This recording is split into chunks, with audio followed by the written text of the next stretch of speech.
ओम शांति। 25 अक्टूबर 2025। बाप दादा के मधुर महावाक्य। मीठे बच्चे, संगम युग पर ही तुम्हें आत्म अभिमानी बनने की मेहनत करनी पड़ती। सतयुग अथवा कलयुग में यह मेहनत होती नहीं। प्रश्न: श्री कृष्ण का नाम उनके माँ बाप से भी अधिक बाला है, क्यों? उत्तर: क्योंकि श्री कृष्ण से पहले जिनका भी जन्म होता है वो जन्म योग बल से नहीं होता। श्री कृष्ण के माँ बाप ने कोई योग बल से जन्म नहीं लिया है। दूसरा, पूरी कर्मातीत अवस्था वाले राधे कृष्ण ही हैं, वही सद्गति को पाते हैं। जब सब पाप आत्माएं खत्म हो जाती हैं तब गुलगुल अर्थात पावन नई दुनिया में श्री कृष्ण का जन्म होता है, उसे ही बैकुंठ कहा जाता है। तीसरा, संगम पर श्री कृष्ण की आत्मा ने सबसे अधिक पुरुषार्थ किया है, इसीलिए उनका नाम बाला है। ओम शांति। मीठे मीठे रूहानी बच्चों को रूहानी बाप बैठ समझाते हैं। 5000 वर्ष के बाद एक ही बार बच्चों को आकर पढ़ाते हैं, पुकारते भी हैं कि हम पतितों को आकर पावन बनाओ। तो सिद्ध होता है कि यह पति दुनिया है। नई दुनिया पावन दुनिया थी। नया मकान खूबसूरत होता है, पुराना जैसे टूटा फूटा हो जाता है, बरसात में गिर पड़ता है। अभी तुम बच्चे जानते हो बाप आया है नई दुनिया बनाने, अभी पढ़ा रहे हैं, फिर 5000 वर्ष के बाद पढ़ाएंगे। ऐसे कभी कोई साधु संत आदि अपने फॉलोअर्स को नहीं पढ़ाएंगे, उनको यह पता ही नहीं है, न खेल का पता है, क्योंकि निवृत्ति मार्ग वाले हैं। बाप बिगर कोई भी सृष्टि के आदि मध्य अंत का राज समझा न सके। आत्म अभिमानी बनने में ही बच्चों को मेहनत होती है, क्योंकि आधा कल्प में तुम कभी आत्म अभिमानी बने नहीं हो। अब बाप कहते हैं अपने को आत्मा समझो।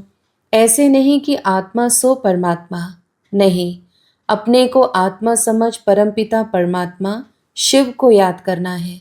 याद की यात्रा मुख्य है, जिससे ही तुम पतित से पावन बनते हो। इसमें कोई स्थूल बात नहीं, कोई नाक कान आदि नहीं बंद करना है। मूल बात है अपने को आत्मा समझ बाप को याद करना। तुम आधा कल्प से हिरे हुए हो देह अभिमान में रहने के। पहले अपने को आत्मा समझेंगे तब बाप को याद कर सकेंगे। भक्ति मार्ग में भी बाबा बाबा कहते आते हैं।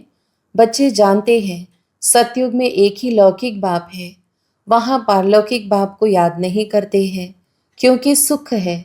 भक्ति मार्ग में फिर दो बाप बन जाते हैं, लौकिक और पारलौकिक। दुख में सब पारलौकिक बाप को याद करते हैं।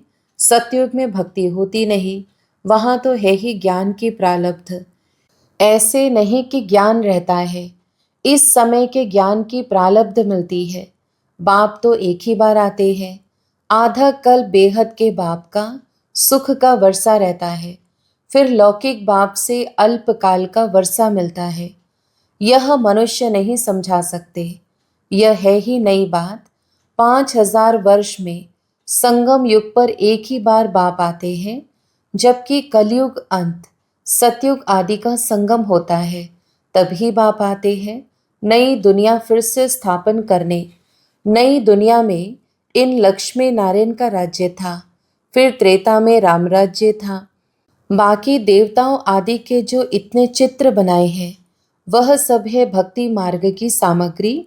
बाप कहते हैं इन सबको भूल जाओ, अभी अपने घर को और नई दुनिया को याद करो।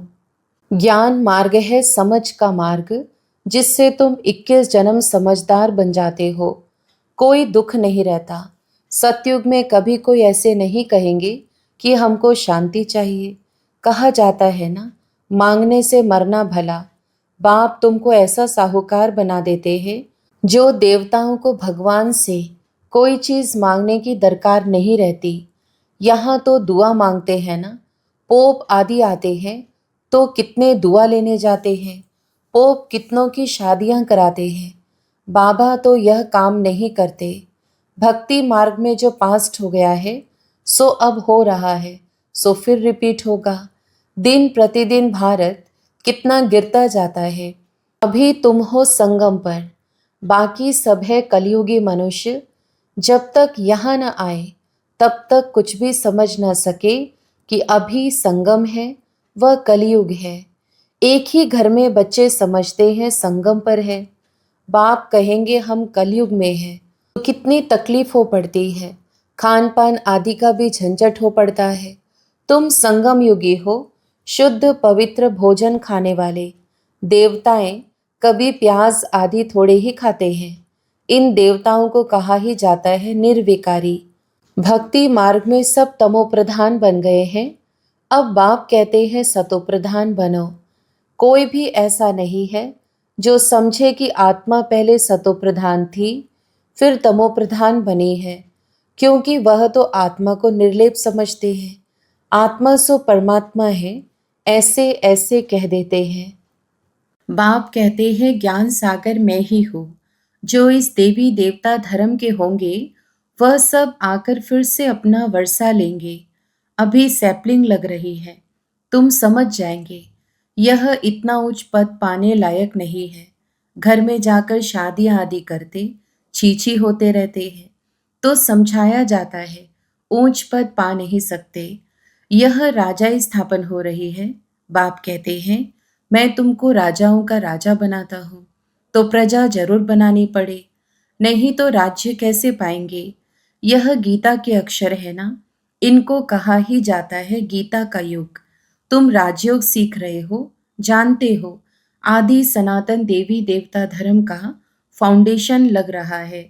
सूर्यवंशी चंद्रवंशी दोनों राजाई स्थापन हो रही है। ब्राह्मण कुल स्थापन हो चुका है। ब्राह्मण ही फिर सूर्यवंशी चंद्रवंशी बनते हैं। जो अच्छी रीति मेहनत करेंगे वह सूर्यवंशी बनेंगे। और धर्म वाले जो आते हैं वह आते ही हैं अपने धर्म की स्थापना करने। पीछे उस धर्म की आत्माएं आती रहती है, धर्म की वृद्धि होती जाती है। समझो कोई क्रिश्चियंस है तो उन्हों का बीज रूप क्राइस्ट ठहरा। तुम्हारा बीज रूप कौन है? बाप। क्योंकि बाप ही आकर स्वर्ग की स्थापना करते हैं ब्रह्मा द्वारा। ब्रह्मा को ही प्रजापिता कहा जाता है, रचता नहीं कहेंगे। इन द्वारा बच्चे अडॉप्ट किए जाते हैं। ब्रह्मा को भी तो क्रिएट करते हैं ना। बाप आकर प्रवेश कर यह रचते हैं। शिव बाबा कहते हैं तुम मेरे बच्चे हो। ब्रह्मा भी कहते हैं तुम मेरे साकारी बच्चे हो। अभी तुम काले छीछी बन गए हो, अब फिर ब्राह्मण बने हो। इस संगम पर ही तुम पुरुषोत्तम देवी देवता बनने की मेहनत करते हो। देवताओं को और शूद्रों को कोई मेहनत नहीं करनी पड़ती। तुम ब्राह्मणों को मेहनत करनी पड़ती है देवता बनने के लिए। बाप आते ही हैं संगम पर। यह है बहुत छोटा युग, इसीलिए इनको लीप युग कहा जाता है। इनको कोई जानते नहीं। बाप को भी मेहनत लगती है। ऐसे नहीं कि झट से नई दुनिया बन जाती है। तुमको देवता बनने में टाइम लगता है। जो अच्छे कर्म करते हैं तो अच्छे कुल में जन्म लेते हैं। अभी तुम नंबरवार पुरुषार्थ अनुसार गुलगुल बन रहे हो। आत्मा ही बनती है। अभी तुम्हारी आत्मा अच्छे कर्म सीख रही है। आत्मा ही अच्छे व बुरे संस्कार ले जाती है। अभी तुम गुलगुल अर्थात फूल बन अच्छे घर में जन्म लेते रहेंगे। यहाँ जो अच्छा पुरुषार्थ करते हैं तो जरूर अच्छे कुल में जन्म लेते होंगे। नंबरवार तो है ना, जैसे जैसे कर्म करते हैं ऐसा जन्म लेते हैं। जब बुरे कर्म करने वाले बिल्कुल खत्म हो जाते हैं फिर स्वर्ग स्थापन हो जाता है छाट छूट होकर। तमो प्रधान जो भी है वह खत्म हो जाते हैं, फिर नए देवताओं का आना शुरू होता है। जब भ्रष्टाचारी सब खत्म हो जाते हैं तब श्री कृष्ण का जन्म होता है। तब तक बदली सदली होती रहती है। जब कोई छीछी नहीं रहेगा तब श्री कृष्ण आएगा। तब तक तुम आते जाते रहेंगे। श्री कृष्ण को रिसीव करने वाले माँ बाप भी पहले से चाहिए ना। फिर सब अच्छे अच्छे रहेंगे, बाकी चले जाएंगे, तभी उसको स्वर्ग कहा जाएगा। तुम श्री कृष्ण को रिसीव करने वाले रहेंगे। फल तुम्हारा छीछी जन्म होगा, क्योंकि रावण राज्य है ना। शुद्ध जन्म तो हो न सके। गुलगुल अर्थात पवित्र जन्म श्री कृष्ण का ही पहले पहले होता है। उसके बाद नई दुनिया बैकुंठ कहा जाता है। श्री कृष्ण बिल्कुल गुलगुल नई दुनिया में आएंगे। रावण संप्रदाय बिल्कुल खत्म हो जाएगी। श्री कृष्ण का नाम उनके माँ बाप से भी बहुत बाला है। श्री कृष्ण के माँ बाप का नाम इतना बाला नहीं है। श्री कृष्ण से पहले जिनका जन्म होता है वो योग बल से जन्म नहीं कहेंगे। ऐसे नहीं श्री कृष्ण के माँ बाप ने योग बल से जन्म लिया है, नहीं। अगर ऐसा होता तो उन्हों का भी नाम बाला होता। तो सिद्ध होता है उनके माँ बाप ने इतना पुरुषार्थ नहीं किया है जितना श्री कृष्ण ने किया है। यह सब बातें आगे चल तुम समझते जाएंगे। पूरी कर्मातीत अवस्था वाले राधे कृष्ण ही है, वही सद्गति में आते हैं। पाप आत्माएं सब खत्म हो जाती है, तब उन्हों का जन्म होता है। फिर कहेंगे पावन दुनिया। इसीलिए श्री कृष्ण का नाम बाला है, माँ बाप का इतना नहीं। आगे चल तुमको बहुत साक्षात्कार होंगे। टाइम तो पड़ा है, तुम किसको भी समझा सकते हो। हम यह बनने के लिए पढ़ रहे हैं। विश्व में इनका राज्य अब स्थापन हो रहा है। हमारे लिए तो नई दुनिया चाहिए। अभी तुमको दैवी संप्रदाय नहीं कहेंगे, तुम हो ब्राह्मण संप्रदाय। देवता बनने वाले हो, दैवी संप्रदाय बन जाएंगे। फिर तुम्हारी आत्मा और शरीर दोनों स्वच्छ होंगे। अभी तुम संगम योगी पुरुषोत्तम बनने वाले हो। यह सारी मेहनत की बात है। याद से विकर्माजीत बनना है। तुम खुद कहते हो याद घड़ी घड़ी भूल जाती है। बाबा पिकनिक पर बैठते हैं तो बाबा को ख्याल रहता है। हम याद में नहीं रहेंगे तो बाबा क्या कहेंगे। इसीलिए बाबा कहते हैं तुम याद में बैठ पिकनिक करो। कर्म करते माशूक को याद करो तो वे कर्म विनाश होंगे। इसमें ही मेहनत है। याद से आत्मा पवित्र होगी, अविनाशी ज्ञान धन भी जमा होगा।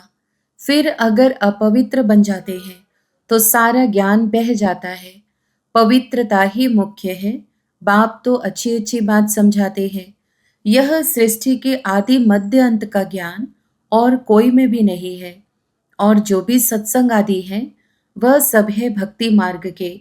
बाबा ने समझाया है भक्ति वास्तव में प्रवृत्ति मार्ग वालों को ही करनी है। तुम्हारे में तो कितनी ताकत रहती है। घर बैठे तुमको सुख मिल जाता है। सर्वशक्तिमान बाप से तुम इतनी ताकत लेते हो। सन्यासियों में भी पहले ताकत थी, जंगलों में रहते थे। अभी तो कितने बड़े बड़े फ्लैट बनाकर रहते हैं। अभी वह ताकत नहीं है। जैसे तुम्हारे में भी पहले सुख की ताकत रहती है, फिर गुम हो जाती है। उन्हों में भी पहले शांति की ताकत थी, अब वह ताकत नहीं रही है। आगे तो सच कहते थे कि रचता और रचना को हम नहीं जानते। अभी तो अपने को भगवान शिव अहम कह बैठते हैं। बाप समझाते हैं इस समय सारा झाड़ तमो प्रधान है, इसीलिए सभी का उद्धार करने में आता हूँ। दुनिया ही बदलनी है। सब आत्माएं वापस चली जाएंगी। एक भी नहीं जिसको यह पता हो कि हमारी आत्मा में अविनाशी पार्ट भरा हुआ है जो फिर से रिपीट करेंगे। आत्मा इतनी छोटी है, इनमें अविनाशी पार्ट भरा है जो कभी विनाश नहीं होता। इसमें बुद्धि बड़ी अच्छी पवित्र चाहिए। वह तब होगी जब याद की यात्रा में मस्त रहेंगे। मेहनत सिवाय पद थोड़े ही मिलेगा। इसीलिए गाया जाता है चढ़े तो चाखे। कहाँ ऊंचते ऊंच राजाओं का राजा, डबल सिरताज, कहाँ प्रजा। पढ़ाने वाला तो एक ही है। इसमें समझ बड़ी अच्छी चाहिए। बाबा बार बार समझाते हैं याद की यात्रा है मुख्य। मैं तुमको पढ़ाकर विश्व का मालिक बनाता हूँ तो टीचर गुरु भी होगा। बाप तो है ही टीचरों का टीचर, बापों का बाप। यह तो तुम बच्चे जानते हो। हमारा बाबा बहुत प्यारा है। ऐसे बाप को तो बहुत याद करना है, पढ़ना भी पूरा है। बाप को याद नहीं करेंगे तो पाप नष्ट नहीं होंगे। बाप सभी आत्माओं को साथ ले जाएंगे। बाकी शरीर सब खत्म हो जाएंगे। आत्माएं अपने अपने धर्म के सेक्शन में जाकर निवास करती हैं। अच्छा, मीठे मीठे सिकीलधे बच्चों प्रति माता पिता बाप दादा का याद प्यार और गुड मॉर्निंग। रूहानी बाप की रूहानी बच्चों को नमस्ते। धारणा के लिए मुख्य सार। पहला, बुद्धि को पवित्र बनाने के लिए याद की यात्रा में मस्त रहना है। कर्म करते भी एक माशूक याद रहे, तब विकर्माजीत बनेंगे। दूसरा, इस छोटे से युग में मनुष्य से देवता बनने की मेहनत करनी है।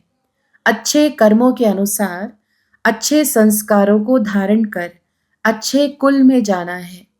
वरदान, अपनी रूहानी लाइट्स द्वारा वायुमंडल को परिवर्तन करने की सेवा करने वाले सहज सफलता मूर्त भव। विस्तार, जैसे साकार सृष्टि में जिस रंग की लाइट जलाते हो वही वातावरण हो जाता है। अगर हरी लाइट होती है तो चारों ओर वही प्रकाश छा जाता है। लाल लाइट जलाते हो तो याद का वायुमंडल बन जाता है। जब स्थूल लाइट वायुमंडल को परिवर्तन कर देती है तो आप लाइट हाउस भी पवित्रता की लाइट व सुख की लाइट से वायुमंडल परिवर्तन करने की सेवा करो तो सफलता मूर्त बन जाएंगे। स्थूल लाइट आंखों से देखते हैं, रूहानी लाइट अनुभव से जानेंगे। स्लोगन, व्यर्थ बातों में समय और संकल्प गवाना यह भी अपवित्रता है। अव्यक्त इशारे, स्वयं और सर्व के प्रति मनसा द्वारा योग की शक्तियों का प्रयोग करो। कोई भी खजाना कम खर्च करके अधिक प्राप्ति कर लेना, यही योग का प्रयोग है। मेहनत कम सफलता ज्यादा, इस विधि से प्रयोग करो। जैसे समय व संकल्प श्रेष्ठ खजाने हैं, तो संकल्प कम से कम खर्च हो लेकिन प्राप्ति ज्यादा हो। जो साधारण व्यक्ति 2-4 मिनट संकल्प चलाने के बाद सोचने के बाद सफलता या प्राप्ति कर सकता है, वह आप 1-2 सेकंड में कर सकते हो। इसको कहते हैं कम खर्चा बाला नशीन। खर्च कम करो लेकिन प्राप्ति 100 गुना हो। इससे समय की व संकल्प की जो बचत होगी वह औरों की सेवा में लगा सकेंगे, दान पुण्य कर सकेंगे। यही योग का प्रयोग है। अच्छा, ओम शांति।